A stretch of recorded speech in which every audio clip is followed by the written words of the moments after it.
Hey guys, me Dr. G. I just kind of wanted to share with you what Carol and I have been up to because a lot's been happening, and I haven't really been touching base with you guys very much at all.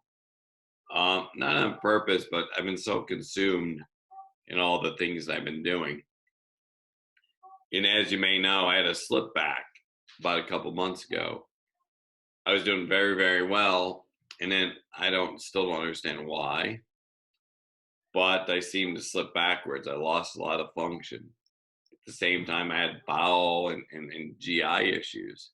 So maybe it's a gut thing. I'm not sure. Everything's a guess, right? So it's a big experiment. So before I was doing squats, my legs are strong. I was starting to walk up the stairs. And then a few months ago, that kind of went away. So, immediately you start thinking, oh boy, this is it. I'm not going to be able to recover. Things are going to be really worse from here. And So it leads me kind of to the why. And I'm just going to make some guesses. And I'm not going to elicit a truly positive response or a true response because I don't know what the answer is. But I will tell you what I do know. There's a few different things. My thyroid was off. My omega 6 to omega 3 ratio was very poor. I was weightlifting, so I was consuming a lot of conventional meat, a lot. So my bad omega 6 is through the roof. Now, in my opinion, grass-fed meat, from what I understand, is more omega 6s in the good realm, like the linoleic acid stuff. So what I've done is I went away from all conventional meat now, which is difficult because I have 5 children. And grass-fed beef is rather expensive. So we've been kind of going end around, buying maybe at Sprouts when it's on sale, or even at Costco we could find maybe ground beef, not so much in the steak realm, tends to be cheaper. Also, I've switched over to quite a bit more fish in the form of like smaller fish, like sardines. I even consume like herring, not the larger fish like the tunas. They tend to bioaccumulate more toxins such as mercury, etc. And so I try to get my omega 3s from a small fish source, like a sardine. I also will eat quite a bit of oysters, clams, shellfish. I think they have a unique ability. They provide unique sources of different omega 3s. I think they're very prized. And if they do contain some mercury, which I'm certain they do, a healthy body should be able to process a small amount of mercury. So that being said, it leads me to the fact I was a big proponent of Prolon, this fasting mimicking diet that was invented by Dr. Longo. Now, I think the premise is correct. If you read his book and you read the research, it's really tricking your body to think it's in a full out fast, but yet you're still providing the nutrients. Now, the problem I have with the Prolon, and I realize this about every third day, I started to get super spastic. I started to get super weak. So again, I'm going to guess why. And this is, I had a conversation with the Prolon reps, as well as some of the higher ups in Prolon, about restructuring their formulas, because their formulas contain a lot of things I don't normally eat, like nuts, like different sorts of grains, like quinoa. It's just not as clean as I like it to be. And so when I bring that up to them, they kind of poo-poo it. I've managed, by using his book and looking on different resources, I found a way that we can use a Wall's protocol type prolonged fast. And guess what? It doesn't cost anything. It just costs whatever you go to the grocery store. So Prolon, when they sell it on the market, if you don't have a doctor or some kind of supplier, I think they charge like $250 a kit. Well, I tell you what, we can buy a lot of good food for $250. And because we're fasting, we're not eating much food. Now, there's no question that intermittent fasting and periods of fasting induce things in our body called autophagy, where it's really just kind of cleaning up the old cells and refreshing the new cells and helping our mitochondria to work. So for me, what I've been doing lately is I've been focusing not so much on fasting daily, but daily intermittent fasting, 12 hours or more. Really, there's a lot of reasons that we could talk about the research ad nauseum, but it is very clear, and Dr. Longo even showed it in mice, the murine model, which is not a human model, in which the mice actually were able to regenerate myelin through fasting, which is rather impressive. So, is that apply to humans? Not necessarily. Can you give me a minute, babe? But it is promising. Okay. I actually made notes this time. I usually don't make notes, but I wanted to make sure I covered everything.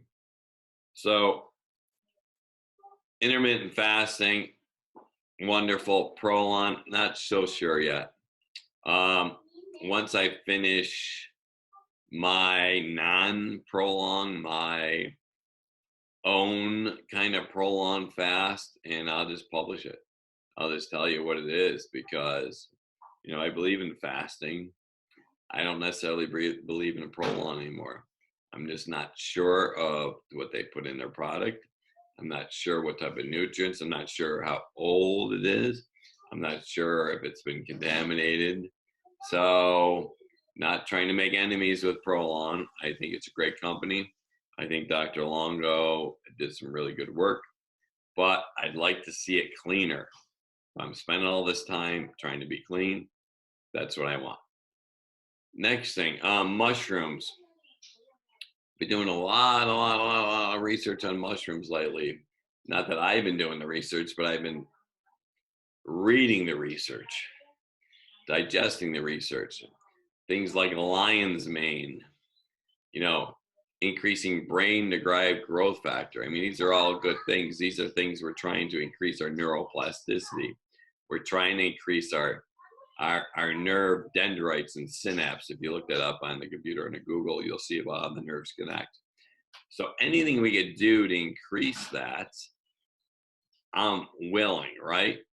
And so just a good diet like we're doing, exercise like we're doing, these all increased brain-derived growth factor. They all aid in our neuroplasticity, achieving the right omega-6 to omega-3 ratio, even adding omega-9s. I mean, all the disciplines that Dr. Walls has put out quite nicely are all things that are increased brain-derived growth factor, that's increased neuroplasticity, increase healing and recovery.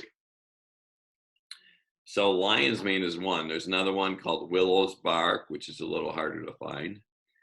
There's other ones that are interesting, and I'm going to mispronounce it, so forgive me, but cordyceps also helps in muscle recovery. The Chinese Olympic team has used it and found it helps in muscle growth and muscle recovery. So these are all good things.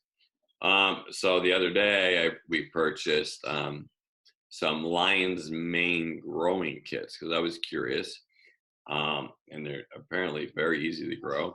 So I bought it from Amazon. I think I paid like $24, and you just mist it gently with water every day. And lo and behold, about 2.5 weeks later, I have about 2.5 pounds of fresh lion's mane. So we cut it up, we fry it up in some ghee and some coconut oil, some garlic. Oh my God, like crab, not crap. People ask me, are you saying crap? No, crab, like, crab crawling in the ocean. Amazing, or scallops. So along with that, increasing brain-derived growth factor and health factor, I'm all about fungi. I think fungi are the least appreciated organism on Earth right now. But the more we look at them, the more we see how intricate, how intelligent, how important they are to our environment. Digestion and breaking down nutrients, providing nutrients. They breathe air like we do. I mean, they're very, very, very interesting. So even as much so as psilocybin, which I'll talk about in a minute. Psilocybin. Let me just take my notes, which I never do, but I just have a lot to tell you guys. Okay, so I'm going to save the psilocybin for a second. So training. So as I said, I had a slip back, right? Even my speech was labored and fatigued, right? I couldn't speak like I'm speaking now. I had to think about my words, right? I couldn't get them out. I'd be stuttering, I'd be slurring, I'd be sounding like I was drunk. It was about 3 months ago. So when that happened, what happens to me? Well, you know, in my head, I think this is it. You know, this Walls protocol stuff's not working. My exercise is not working. Here I go. I'm going down. You know, I had a patient with multiple sclerosis when I was in oral surgery, as a matter of fact, and he was paralyzed from the neck down from multiple sclerosis. So in the back of my head, that's always like what I'm thinking about. Is that where I'm going? I don't know, but I do know what I'm going to do right now. So I had a decision to make. Here I am. I've worked so hard to gain my function back, and now it's all going away again. Then there was one of the Walls Warriors, Bobby, who was really amazing, said one thing to me, which really struck me hard. Dr. G, what's next? And I'm ready to say, nothing's next. I'm done. And I just thought about it. And I'm like, she's right. What's next? So I looked up Dr. Charlin and I made the appointment, and we gathered the funds. And soup to nuts, he went down one side of me and up the other. And we found some areas of deficiency: thyroid, omega-3, iodine, the conventional meats, my omega-3 to omega-6 ratio.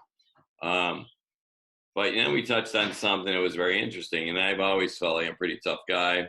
This whole psychosocial aspect or psychological aspect is just not for me, because I don't need that nonsense. But it is, because if I can accomplish the eating, the diet, the nutrition, the exercise, but I'm lacking here, this is a big problem. Mind, body, spirit. Mind, body, spirit. So you can't do one without the other.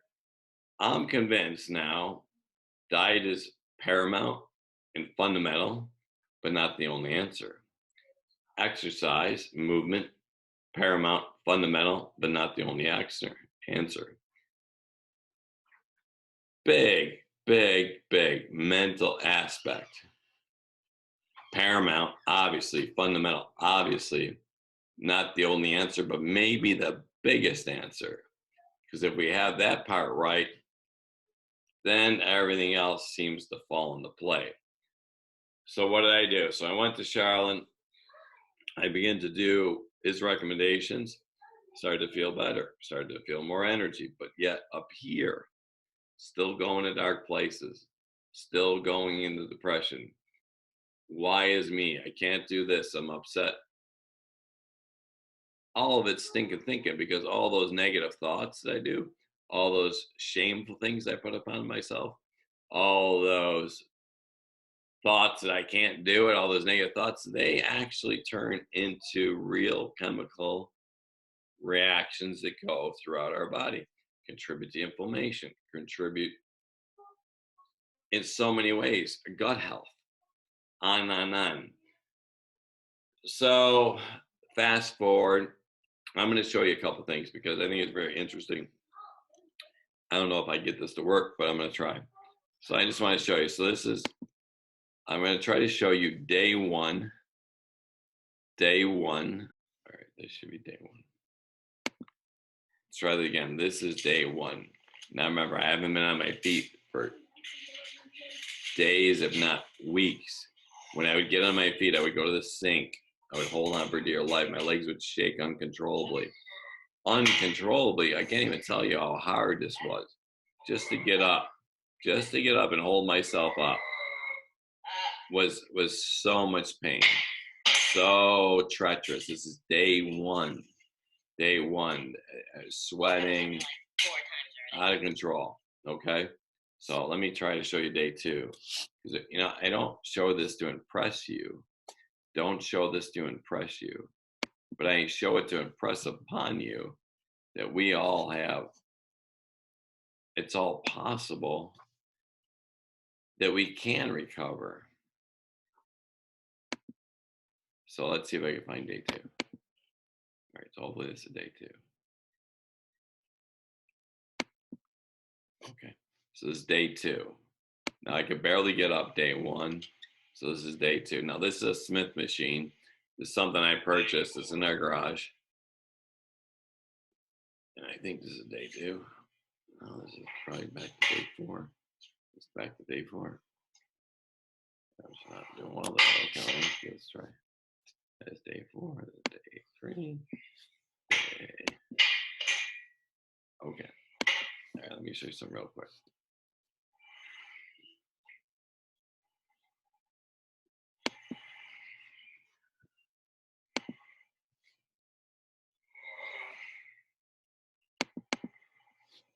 Okay.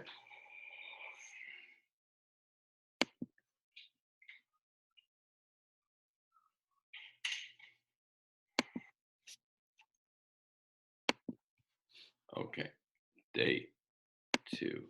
So day two, you have to remember, I continued to train throughout all this time after I had, I guess you'd call it an exacerbation. You know, why do I train? I try to train because it increases brain-derived growth factor. It increases muscle function. It increases blood supply. You know, I'm trying to remain healthy. I'm trying to shock my body into healing. So I'm doing everything possible. So whatever working out I do, it's nothing about building muscles. Of course I have muscles. Never thought I'd have muscles, but I have them now. But let me show you something else. So let's see if I get to day two.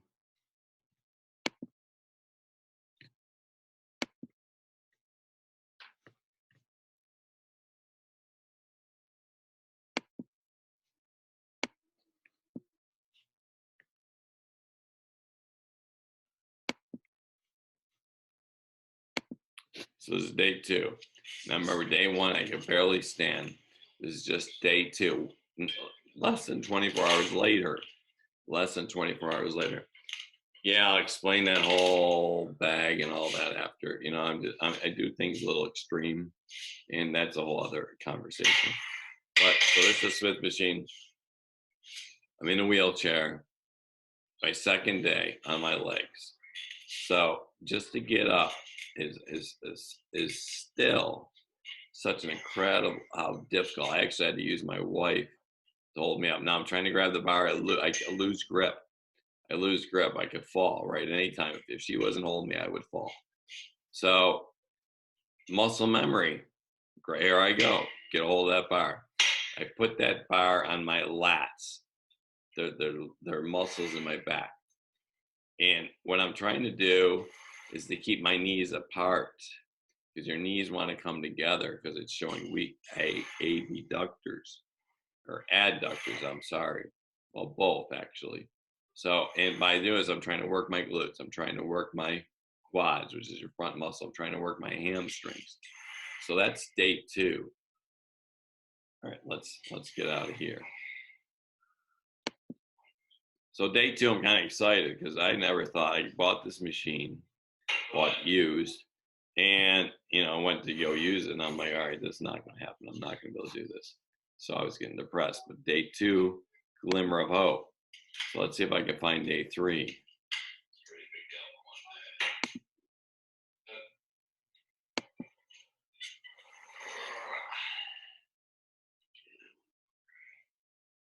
All right, so day. Okay, here's day three.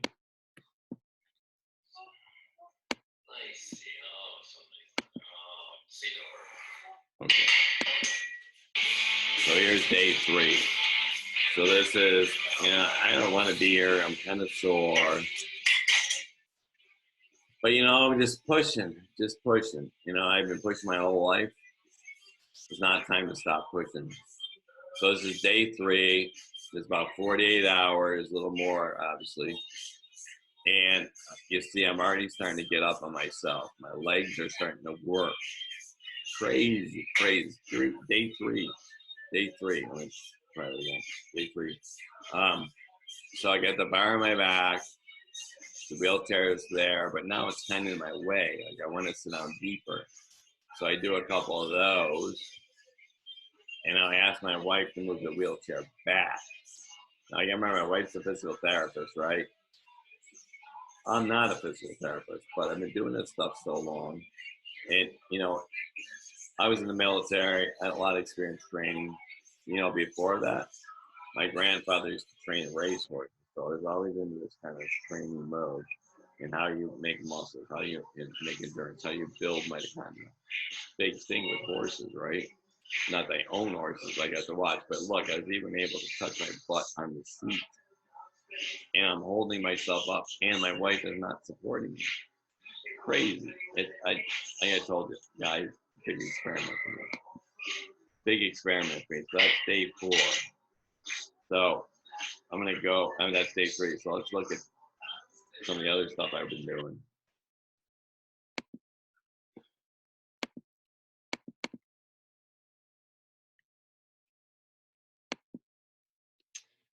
Now, some people may look at this and think like, oh boy, you hurt your neck, you hurt your back. And you will. You have to know what you're doing.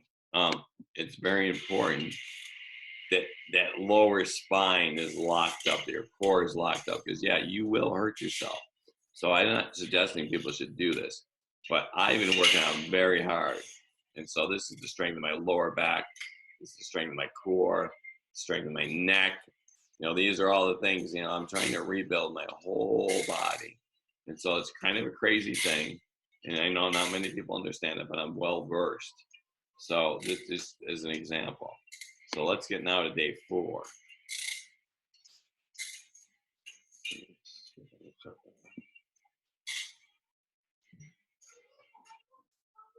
Okay. So let's see if we get to day 4. Thanks for bearing with me, guys, because I am just winging this. Okay. So this is day 4. Now, let's back this up. Now, day 4, I'm feeling pretty good.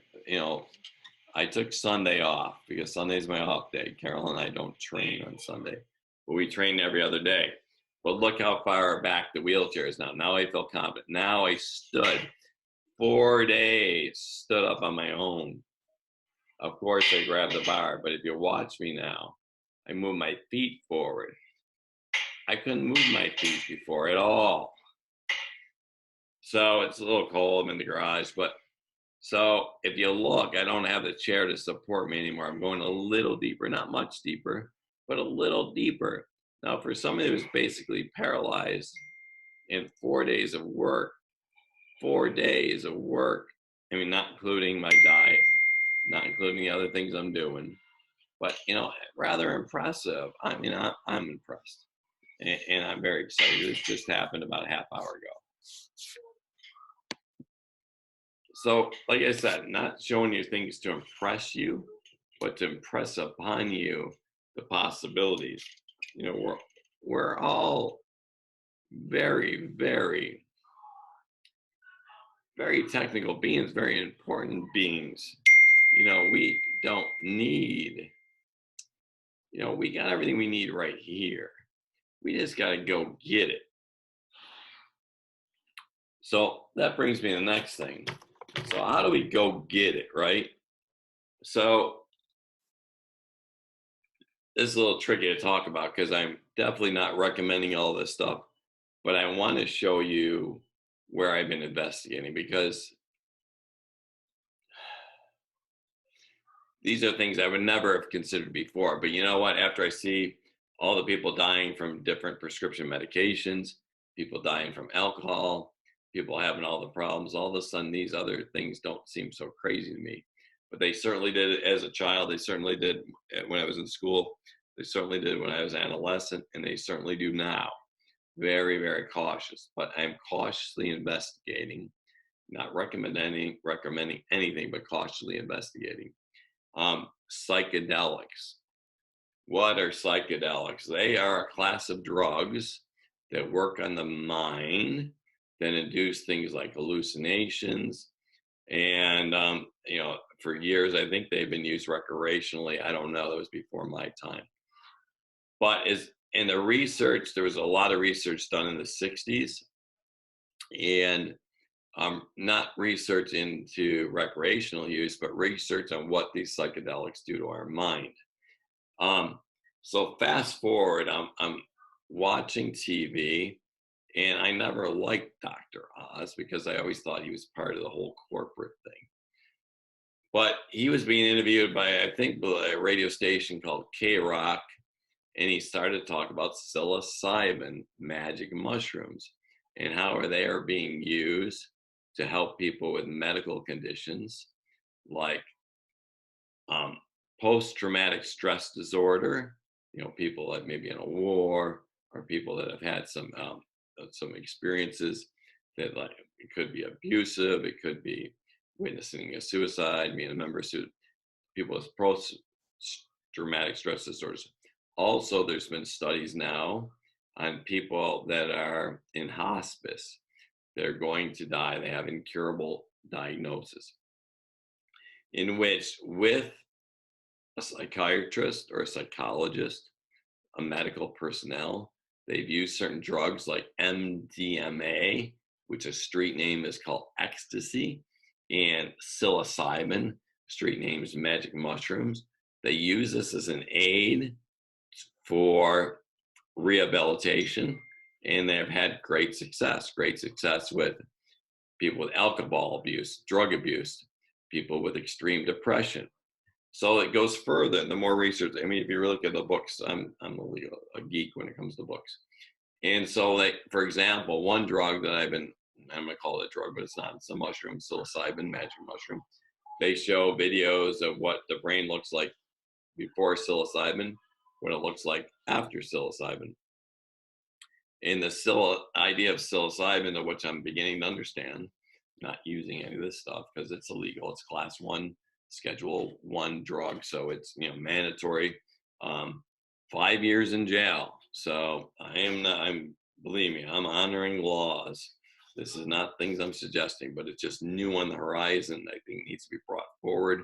And I think people are very hesitant to bring it forward. But what I understand, the latest report I read is on MDMA, ecstasy, I believe is the street name. But I think ecstasy on the street is not the same. It's got other things in it. But anyways, it is pegged for approval by the FDA to be used for psychotherapy, in which they would, what I understand from what I've read, give the patient a dose of this, and then they would do some type of talk therapy, which is very, very interesting. There, and the previous reports, when it was legal to do this research, like, as I said, it was very, very positive results. And these weren't from tutti frutti places. This was Harvard, Johns Hopkins. I mean, these were large places. Now, people are going out of the country to do this. They're going to places like Costa Rica. There's parts of United States, and I'm not sure which ones off the top of my head, I used to know it, in which psilocybin is becoming decriminalized, magic mushrooms. So I continue to be more and more and more curious about this, because they talk about things such as microdosing, either psilocybin, LSD. Yeah, I said the word LSD. Bill Gates, and furthermore, the founder of Apple, Steve Jobs said, quote unquote, taking LSD was one of the most important things I've ever did in my life. Like, what are you talking about? This is like, whoever, the LSD, that's after school special materials. So I went and looked into more. So I reached out to a psychiatrist who doesn't specialize in psychedelic therapy, but he's on the leading edge. He's ready for when it becomes legal in this country to be able to use that as a form of therapy, as form of as Dr. Oz, if you could look it up on Google, he talked about we develop all these chains in our life that we keep putting ourselves in this box, and the use of these drugs, and I'm going to say properly, medical supervision. I think doing these in your basement, I mean, I can't imagine the consequences. I'm sure there's deadly consequences. There's things like serotonin, um, um, serotonin syndrome, in which you can have a crash of serotonin, especially if you're on antidepressants. So I just caution you, this is just information. I'm just talking, I'm not recommending. But the use of this, like these drugs like psilocybin, LSD, there's a whole host of these categories of psychedelics. Um, Not used in a party atmosphere, but used in a therapeutic atmosphere, is showing much promise. And furthermore, it's showing the increased brain-derived growth factor in cases of microdosing. Now, this needs to be researched quite a bit more. This is only the preliminary and preliminary results, and unfortunately, with confirmational bias, as I read this stuff, right, I keep looking for the good, and try to ignore the bad. Well, there is a lot of bad. There's a lot of bad reports. Talk about these psychedelics. If you have a history of schizophrenia or mental health issues, this can make it worse. The other problem is because it's blatantly illegal, you don't know what you're getting. You can have, here this thing is, but it could not be this thing. Maybe it's some horrible other drug that's going to kill you. So this is so extremely dicey that this is just, it's on the forefront. So everybody says, well, that's crazy. Well, I can tell you what, I can list hundreds of MS deaths due to pharmaceuticals. I can list hundreds of deaths, thousands, maybe millions due to Tylenol. So is it crazy? Maybe. Or maybe not. I don't know. So that's what we've been up to. Recovering. I'm getting stronger every day. I remain on the protocol. I'm dabbling in different things, learning everything I can, and keep trying to bring it to you guys. Tony Farrow and I have continued to talk and continue to look at different ways that we could bring the diet and exercise issue. We could talk about that ad nauseum all day long. But the psychological issue, this is what we want to bring to the table. On that note, Dr. Dannenberg has agreed to do a few more podcasts in which would break down things like root canals, x-rays, cavitations, gut health as it applies to oral health, et cetera, et cetera. But that's it for all. I just wanted to kind of touch base with you guys and send you some love, let you know everything's good, still strong here, still working, still fighting, just like everybody else is. God bless.